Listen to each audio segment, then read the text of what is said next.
order. Paul Holmes to move the motion. Thank you, Ms Noakes, and it's a pleasure to serve under your chairmanship. And can I remark that as chairman of this committee, you are also intrinsically linked to the Mountbatten Hospice that I will be speaking to this morning, and the work that hospices do in your role as the Member of Parliament for Romsey and Southampton North. I would like to thank, I beg to move the motion in my name that this House has considered the support to hospices in the UK. I'd like to thank the APPG for hospices and end-of-life care, and the Honourable Member for Darlington for being here today, and Baroness Finlay, who are chair and co-chair of the APPG, for their work in promoting and championing the hospice sector through the APPG in which they serve. I know they have a lot of experience in this sector, and I'm grateful for them for lending their support to me at this important debate. The hospice sector in this country does some quite incredible work for thousands of families and individuals every day. It's one of the facts of life that we will all experience a bereavement at some point. And some of my colleagues will know that recently we had the very sad task of saying goodbye to my office manager, Sue Hall. Sue was not just an employee of mine, she was my friend, confidant, and incredible wife, mum, and friend to all. She was a magnificent woman, a local hero, who helped people every day, and would never balk at a challenge or opportunity to show people how much she cared. I'm sure many, if not all of you, have had that special support in your life, and work who you rely on, and someone who you rely on. And for me, that person was Sue. I never thought that I would say that I would have to make do without her by my side. Sue left us peacefully, surrounded by her family and friends on the 30th of March. She was comfortable and well looked after, and for that I am ever grateful to Mountbatten Hospice in my constituency, who cared for her at the end of her life. They made those final days and moments a special time for her family and friends to have, which we can all hope for at the end of our time on this earth. An opportunity to say thank you, I love you, and goodbye. That is a truly special and incredible moment for everyone, and one which the hospice Sue stayed in provides for people every day. Sue's journey had a profound impact on me as I spent time with her in that hospice, learning about the work that they do and the struggles they face. In a moment of weakness, her son-in-law, Miles Rogers, a really good friend of mine, and I have agreed to do a charity skydive for Mountbatten Hospice on the 24th of June, and the fundraising page is available on my Facebook page if anyone wants to contribute. Mountbatten, Hampshire is a hospice in my constituency that provides 24/7 inpatient and community domiciliary and palliative end-of-life care services to people across Southampton City and large parts of Hampshire. They also provide rehabilitation and enablement services and psychological and bereavement support to parents and their families. And Sue's family and I will be forever grateful to them for the kindness that they showed in Sue's last days. Having had the pleasure of meeting the hospice's CEO, Nigel Hartley, and the fantastic staff who work there regularly over the past few months, I know that their passion and commitment to providing the best possible care for all of their patients is their top priority. And this is something they do with skill, tact and grace every day. But, of course I will. Thank you, Mr. Nichols. Thank my old friend for giving way and for convening this debate. The Bowens Hospice does great work in the Hampton constituency, and as a result they engender a lot of loyalty, including from fundraising and support groups. Will you join me in thanking them for their contribution alongside the full-time staff at hospices? I thank my honourable friend, the member for Havant, and of course I pay tribute to his hospice that he's outlined and all hospices with which I no doubt think that we'll hear this morning with a number of people attending this debate. As I say, I've had the pleasure of meeting the CEO of Mountbatten Hospice, and their work doesn't come without cost. And as a charity, their services are provided free of charge to all who need them, thanks to the generosity of their amazing community and incredible volunteers who give their time to support the best possible care for local people living at the last years and months of their life. Mountbatten currently support around 1,000 families every day, and the demand for their services is predicted to rise by 40% in the next 18 months.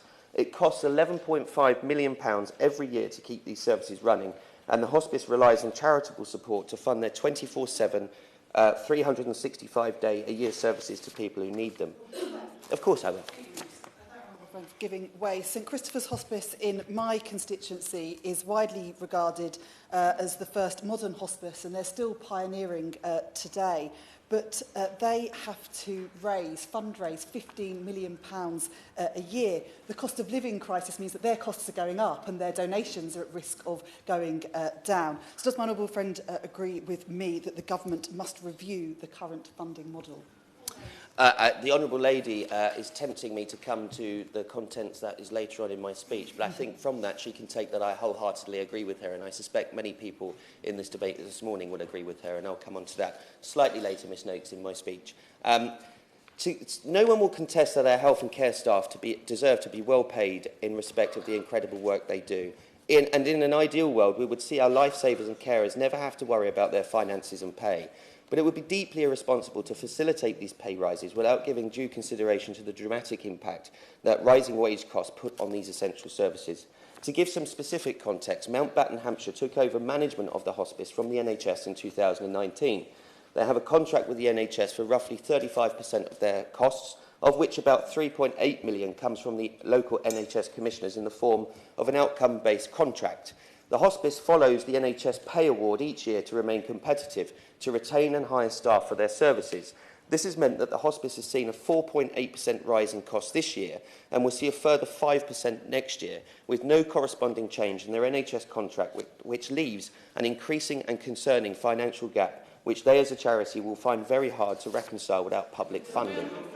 Oh, I'm spoilt for choice. I'll give way to the Right Honourable Lady on the over there. Thank you very much. And Ms Noakes, it's interesting to hear about the Mountbatten, which I spent many years at when it opened when I was a child.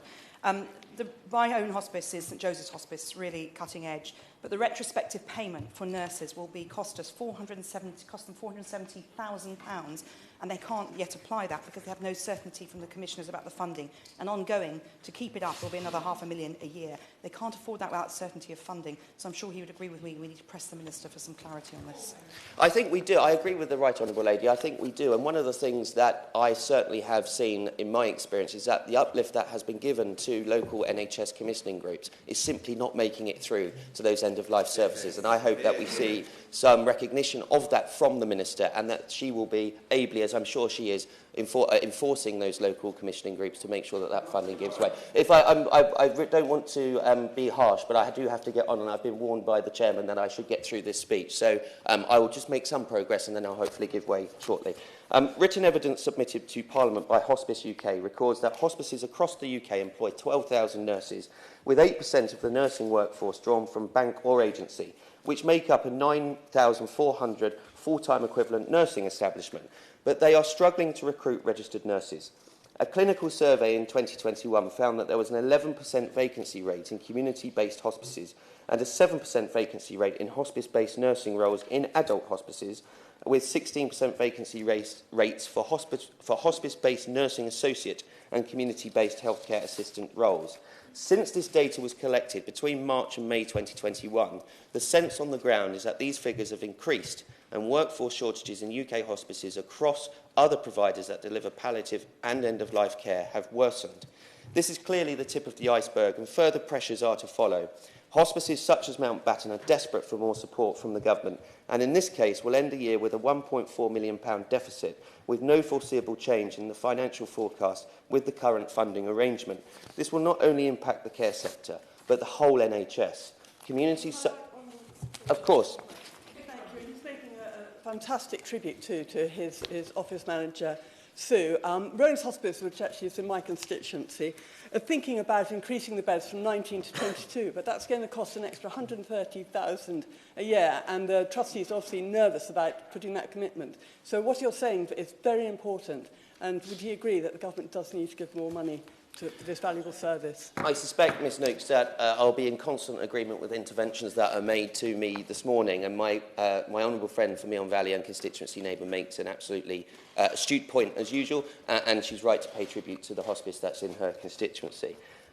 Communities such as mine and Eastleigh will suffer as hospices such as Mountbatten and others that we've outlined this morning have no choice but to reduce their services and the extraordinary high-quality care they offer, and this comes at a time when demand is only growing. As if this was not enough, staffing costs are but one consideration these care providers are having to make. As we all know, the soaring price of energy has impacted businesses, families and individuals all over the country, and none more so than those in the charity care sector. The energy bill for Yes, I will give way to my honourable friend. Very correct to my honourable friend. Acorn's Children's Hospice in the Walsall Borough supports families and children in my constituency. And on the specific point of rising energy costs, does my honourable friend agree that in such difficult, challenging times where energy prices are on the rise, we would be looking for additional help when it is available to include the hospice sector? I thank my right honourable friend for Aldridge Brownhills in the comments that she's made. She's again tempting me to come to the contents later on in my speech, which is only a couple of pages, Miss Noakes, I assure you. But she is right that hospices have not been included in the energy support that has been given to other charities when they are so energy intensive by nature of the equipment that they have, and her point will be well made and recognised in her constituency. The energy bill for Mountbatten has risen by an eye-watering £250,000, a five-fold increase, with no additional financial support. One may think, surely, that this is as high as prices can go, but in fact a London-based hospice has forecast that its energy costs will increase by almost £300,000 a year due to inflationary pressures, and a North London hospice told civil society media that it faces an energy bill of £433,000 in 23-24, based on predicted energy costs. And this is not just an issue with adult hospices. As my honourable friend, the member for Winchester, has mentioned before in his letters to the Department for Health, this is also uncertainty over the Children's Hospice Grant, and this grant is a vital source of funding and represented an average of 15% of children's hospices' income in 21-22. I give way to my honourable friend for Wimbledon. He's absolutely right in the point she's making about the pressures on the sector, and St Raphael's in my constituency next door that's will do that. But on the point of children's, the government has been generous with the Children's Hospice Grant, but it runs out next year, and it's the lack of certainty that is the problem. The government, what we'd really like to hear from the Minister today is just her stand up and say that she's going to renew that grant post 23-24, and that would provide a huge amount of certainty for the sector. My honourable friend, the member for Wimbledon, who is my past employer, of course makes a good point. Not as good as when I used to write his speeches, but he makes a very good point. He's absolutely correct in that there is uncertainty for that grant, but also, not only that uncertainty, is the way in which that grant is being handed out by local commissioning groups. It's not getting through to children's hospices, and I hope that the Minister might have something to say about a tweaking of the way in which that grant is allocated to local areas. Yes, and then I will make some progress. Of adult hospice income, 80% of children's hospice income is raised through fundraising, bake sales, charity shops and marathons. Marie Curry in particular depend upon it more than others. Does the Honourable Gentleman agree with everyone in this House, and we should put it on record, our thanks to those volunteers who make the effort and get the money in? I agree with my honourable friend. He's absolutely correct, and I only have to see the local networks of fundraising and charity supporters that Mountbatten has, whether that be in charity shops or some of the work and fundraising that they do. And I will be honoured that I may be part of that if I successfully land on the ground safely alongside Miles in being part of that community, and it won't end at that stage. I will carry on fundraising for a fantastic cause. When Mountbatten Hospice wrote to me in January this year to outline these extraordinary energy costs, I was happy to write to the Secretary of State on their behalf. Unfortunately, the Energy Bill Relief Scheme and the latter Energy Bills Discount Scheme did not ease these pressures as the hospice was not eligible. And so Mountbatten still faces unsustainable pressure, and this will be the case for hospices across the United Kingdom. Of course, there are some people who ask, should a charity not take the majority of its funding from their local community, from donations and contributions rather than government funding? That's a fair question, but unfortunately does not provide a solution, especially when considering that these community donations already support 70% of their funding, which they have calculated as the limit of what they can ask from people. I'll give way to the honourable gentleman. Speech. He's right about the donations issue, but in my hospice, Teesside Hospice, is really struggling. I congratulate the work of the honourable member for Darlington in this respect. But isn't he describing a perfect storm where there's a statutory obligation for the NHS to fund hospices for medical care, but they themselves are entirely strapped? And can I just divert him away from the solution of asking members of staff to tighten their belts even further, because that just isn't an option. When we can't recruit and we can't retain, that is not going to be the solution. And what is needed is a fundamental reset of the economic settlement. I thank the honourable gentleman, and I hope he hasn't taken from my speech that I was suggesting that staff tighten their belts. In fact, I'm advocating that hospices are allowed and funded properly to follow the NHS pay settlement model.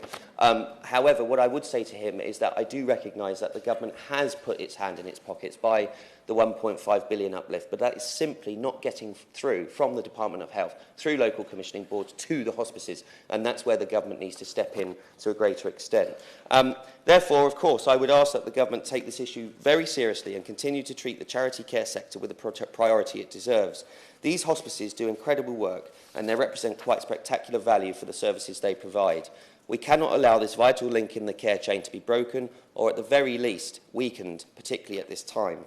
Evidence submitted to the Hospices and End-of-Life Care APPG report detailed how the COVID-19 pandemic made fundraising even more challenging for hospices. Hospices experienced a massive decrease in their income while facing unprecedented demand for their services. One hospice's overnight sitting service had to end due to lack of funding to sustain it, highlighting how dependent these services are on charitable donations. It is also important to highlight that the sustainability of the hospice sector continues to be tested today due to the cost of living crisis. Some sort of long-term funding settlement for these hospices would be in the interest of all concerned. With 160,000 more people each year expected to require palliative care by the end of 2040, sufficient staff and volunteer resourcing within the specialist palliative care field is essential. An ideal outcome would see the government and the NHS work with the hospices sector to provide an ongoing financial settlement with regular contractual reviews to ensure that the support that hospices receive is at least the minimum level they require to keep services running. This should be directed to cover both staffing and energy cost rises.